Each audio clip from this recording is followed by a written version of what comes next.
Hello, magandang araw po sa ating lahat. Nandito po ako ngayon. Papunta po kami kila Kuya Renante. Update po natin yung pabahay natin. Titingnan po natin kung ano na yung mga nagawa, guys. Tapos kasi dineliver na din yung mga materyales. Baka nabawasan na nga ng gamit na yata.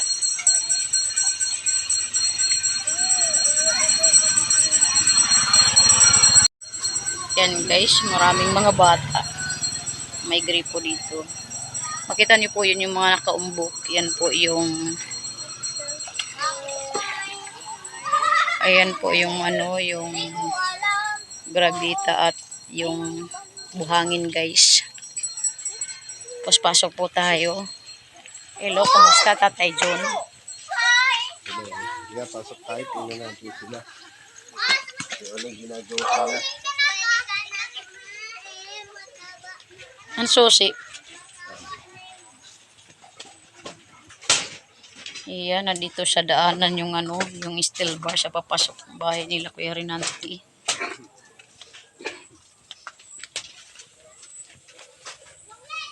Ayan, dito yung mga hollow blocks. Yung planchado. Tapos, nandito yung yung hierro. Ayan guys, yung hierro.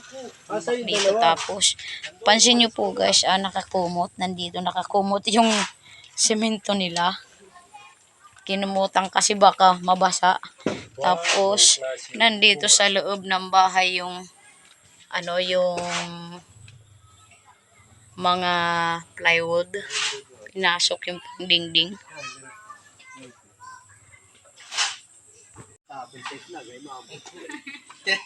Ayan guys. Na po.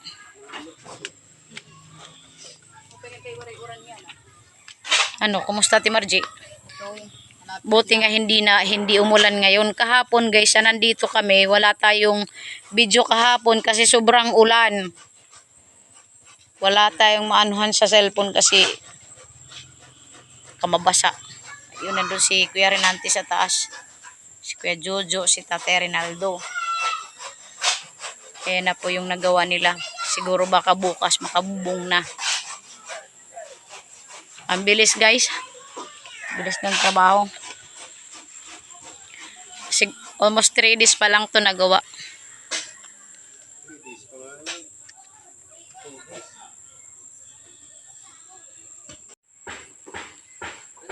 Ayan po guys.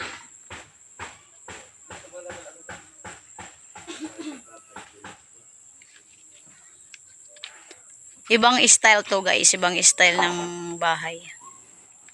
Ano ba tawag dito Tatay John? Yung style ng bahay ni Kuya Renante? Ewan ko sa nagtatrabaho. Malay ko. Kuya Renante, anong tawag yung style dito sa bahay mo? 4 agwas. 4 agwas daw guys. Yung style ng tao dito. Style Style ka. Street po. Walang link. Street lang style monkey yan. Style monkey. Siya yung monkey in the house. Yan. Wala namang ganyan. Yan, monkey-monkeyhan muna sila sa taas. Oo nga guys, ang isa nating kasama namin ngayon si Tatay Rinaldo. Papasalamat po ako, nakita pa po yung nalilin sa gilid-gilid po. Gilid-gilid talaga? Ano ginagawa sa gilid-gilid? Napulot niyo po ako ulit. Ayun po, pasalamat po ako sa inyo po. Gilid ka dyan. Si Kuya Renante sa taas. Baso, dadato pa kan man sa kilit. Ano naman? Harap mo. Ito, iwan ko ito. Saan ko rin nadampot ito? Diyan lang po sa sa may gitna ng kalsada. Hindi gilid-gilid. Hindi sa gilid-gilid, sa gitna ng kalsada. Si Ate Margie narinig, gumasaklap. Alam mo kung saan? Saan daw? Sa kanal daw. Ikaw Ate Margie Naapi mo ako. Huhay! Ito naman, saan naman ito nadampot? Ayan ang hindi ko alam po sa akin nadampot. Nadampot sa gitna ng Unidoro. Joke lang guys. Ayan po. Siguro baka bukas makabubong na tayo. Ang bilis ng trabaho. Ibang klase ngayon ibang klase ngayon ang gagawin niyang pagbubong. Oh, yun nga po. Kaya ngayon nga po yung hindi ko ma-explain. Papansin nyo guys, ito talaga mga style ng mga panday na mga Ayan. magagaling. Ilalagyan nila ng style ng pagbubong. Mas magaling naman yata yung walang haligi na gumagawa. Oo nga. Ang galing Kuya Jojo. Mas magaling po yung mga panday na gumagawa ng bahay na walang haligi. Hello, Jambol. Sa'yo. Yung bahay ni Tatay Rinaldo, ano yun? May haligi? Wala po, nakasabit lang po, Nanay. Nakasabit. Yung kay Jambol, walang haligi. Tapos yung sa'yo nakasabit. Kasi mahirap naman walang sabit eh. Iba talaga itong isang vlogger natin. Iba. Dumadali talaga si Tatay Chicken Curry.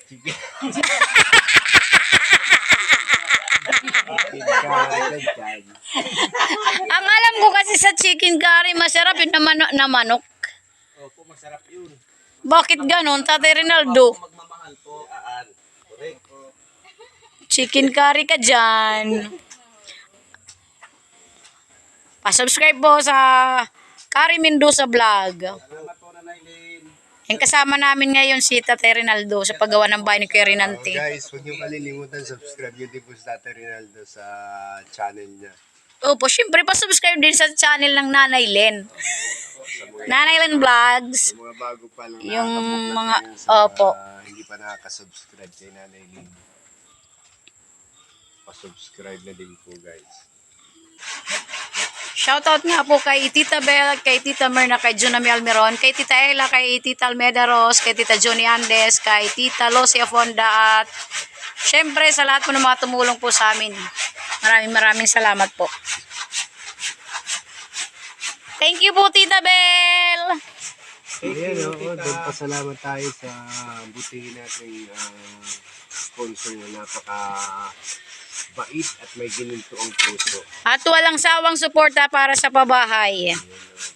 At syempre para sa bagong bahay ni Kuya Rinante. Thank you so much po Tita Bel, Tita Merna. Maraming salamat po sa inyo. Sigad na lang po ang bahala magbalik sa lahat ng mga kabutihan binibigyan niyo po sa amin at sa lahat ng pagmamahal niyo po na binibigay sa amin. Thank you so much po. Sana marami pa po kayong matulungan na mga kababayan po natin na kagaya po sa amin na mahirap po guys. Ayan. Thank you so much. Ayan po guys. Ano masasabi mo Kuya Rinante dito sa ginagawa mong bahay? Yung sariling bahay mo na. Hindi na bahay ng iba. Saya po na excited po kasi Huwag kang iiyak. Mga hawak ka. ito na po na bubuo na. Ano ba ginagawa ni Kuya Jojo? Ba't mo naman sinusukat si Kuya Rinante? Kasi susukat ko kung hanggang saan yung ng dibdib niya. Ang kaba? Kaba. Ang kabat saya. Naghalo yung kabat saya. Saka siyempre po, salamat po sa Panginoon na may ginawa siyang instrumento na tumulong sa amin kahit hindi kami kakilala. At siyempre po, maraming salamat po kay Tita Bel, kay sa'yo po Nanay Lynn, Kuya John, Welcome. kay Kuya Jojo, at saka kay Tatay Rinaldo. Nanay Violet. Maraming salamat po. Po, welcome ko Kuya Rinante. Yan si Ate Margie. Ano? Excited? Excited sa bagong bahay? Sobra po. Hindi pa rin po ako makapaniwala na ito na. Meron na po kaming magiging bagong tutulugan. Hindi na tutulo at hindi na sira-sira ang bahay nyo. Mabubuo din yan. Malapit na. Salamat po Tita Bel. Nakikita na yan. Sa inyo pong lahat. Salamat Ate Lynn. Ayan, welcome. Sa inyo kay Rinaldo, kay Kuya John. Salamat po. You're welcome. Ito, yung bagong hiring natin. Ano ba sasabi mo? Una sa lahat po, ako ay nagpapasalamat kay Nanay Lynn at saka kay Tatay John. Kahit sa maraming taon na namin pagsasama, ito na naman ulit ako at nakasama na po. Siyempre, walang magbabago nun. Mula umpisa hanggang ngayon. Magkakasama pa rin tayo. Opo, at galing sa puso po, tatanggapin ko po. Kasi ganun pa rin sa dati. May pag-ibig at may pagmamahal pa rin. Wow! Yan ang walang gusto ko sa'yo. Si Kuya Jojo. Unang una ay nagpapasalamat ako sa inyo, Nanay Lynn. Binigyan niyo po ako ng trabaho. Kasi po, nakakakain na po ako dito. Kasi Bakit umiiyak ka na naman? Huwag ka na naman iiyak. mahal po kasi yung bigas ngayon. Kaya malaki po pagpapasalamat ko sa inyo na salo po ako sa kanila. Ang dami yung tinda na bigas. Iba lang po yung kasi mas maganda yung nasalo.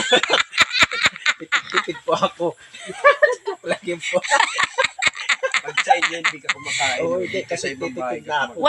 Walang gana kumain sa inyo. O kasi Mas maganda sa ibang bahay. 55 na 58 na po kasi yung bigas doon sa amin. Parang hindi na masarap doon. Opo. Dito ano lang. Hindi na masarap kainin. Opo, dito masarap po kasi ano walang bayad po. Tingnan niyo po si Kuya Dahil Jojo, free. nangangayayat na. Oo nga, oh, guys. Opo, opo. Ayan, no, nangangayayat Kasi na. nakakadali po ako yung tag 20 na bigas. Salamat po.